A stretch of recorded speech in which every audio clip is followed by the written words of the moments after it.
को और तेज करने वाला हूं। दूसरे दिन मैंने देखा कि श्रीमती सोनिया गांधी भी पहुंच गई वहां भाषण देने और उन्होंने कहा कि भारत सरकार जब उदारीकरण की गति को तेज करेगी तो हम पूरा समर्थन सरकार को देने वाले हैं। तो इसका माने अंदर खाने में दोनों की दोस्ती है, बाहर खाने में झगड़ा है। आपको दिखाने के लिए झगड़ा है, मुझको दिखाने के लिए झगड़ा है। अंदर ही अंदर कोई झगड़ा नहीं है, समझौता कर रखा है कि तुमने जितना देश बेचा उससे ज्यादा हम बेचेंगे, तुमने जितनी चैंपियनशिप मारी है उससे ज्यादा हम मारेंगे, तुमने हमको समर्थन दिया था हम तुमको समर्थन देंगे।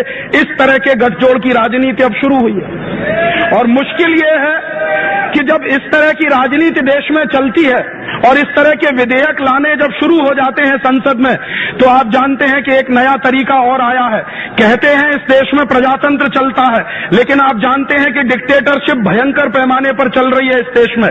कैसी डिक्टेटरशिप चल रही है, मैं व्यक्तिगत रूप से जानता हूं कि कांग्रेस पार्टी में ऐसे कई एमपी हैं जो बीमा क्षेत्र के निजीकरण के पूरी तरह से विरोधी हैं। भारतीय जनता पार्टी में ऐसे कुछ एमपी हैं जो बीमा क्षेत्र के विदेशीकरण और निजीकरण के पूरी ताकत के साथ विरोधी हैं। और आप भी जानते हैं, मैं भी जानता हूं। लेकिन क्या होगा, मैं आपको आज बताता हूं कि जो लोग विरोधी हैं बीमा क्षेत्र में विदेशी कंपनियों को बुलाने के, उनको व्हिप जारी किया जाएगा। एक तरफ बिल लाया जाएगा, दूसरी तरफ पार्टियों की तरफ से व्हिप जारी किया जाएगा और व्हिप जारी करके सांसदों को यह बताया जाएगा कि जो सरकार चाहती है वैसा वोट डालो, अगर तुमने सरकार के कहने पर वोट नहीं डाला तुमको पार्टी से निकाल दिया जाएगा।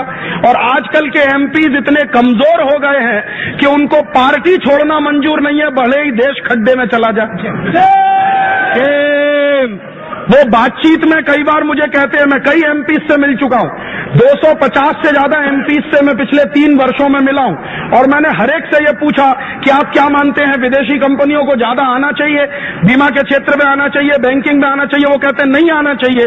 तो मैंने जब उनसे पूछा कि अच्छा ईमानदारी से ये बताना, ये बिल आएगा तब तुम क्या करने वाले हो?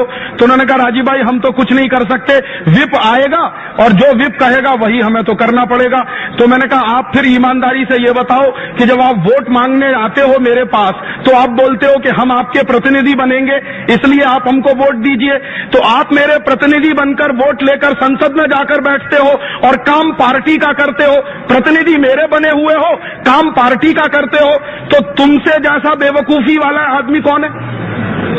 मुझसे वोट मांगा, मैंने तुमको वोट दिया, 6-7 लाख की आबादी का आप रिप्रेजेंटेशन करते हैं, तो आपकी जिम्मेदारी वो 6 लाख वोटर के प्रति है या एक पार्टी के अध्यक्ष के प्रति है? आप बताइए।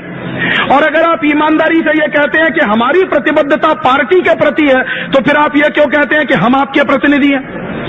आप मेरे प्रतिनिधि कहां हैं? आप तो पार्टी के प्रतिनिधि हैं। और दुर्भाग्य हम सबका ये है कि ये सारे के सारे एमपीज जब संसद में जाकर बैठते हैं तो इनको जितनी पगार मिलती है वो जनता के प्रतिनिधि के रूप में मिलती है, इनको जितनी सुविधाएं मिलती हैं वो जनता के प्रतिनिधि के रूप में मिलती हैं, इनको जितनी और दूसरी तरह की सेवाएं मिलती हैं वो जनता के प्रतिनिधि के रूप में मिलती है, लेकिन काम ये जनता के प्रतिनिधि के रूप में नहीं करते। दुर्भाग्य मुझे ये कहना पड़ता है कि ये सब सांसद पार्टियों के बंधुआ मजदूर हो गए। बॉन्डेड लेबर होता है ना, वो मालिक की इच्छा के अलावा कुछ नहीं कर सकता, वैसे ही बॉन्डेड लेबर हमारे ये सब सांसद हो गए। एक तरफ मानते हैं सिद्धांत रूप में कि आपकी बात बराबर है, लेकिन संसद के अंदर जब उसके विरुद्ध वोट डालने की बात आती है तो वो कहते हैं कि ये हमारी क्षमता के बाहर है क्योंकि पार्टी का व्हिप जारी हो गया।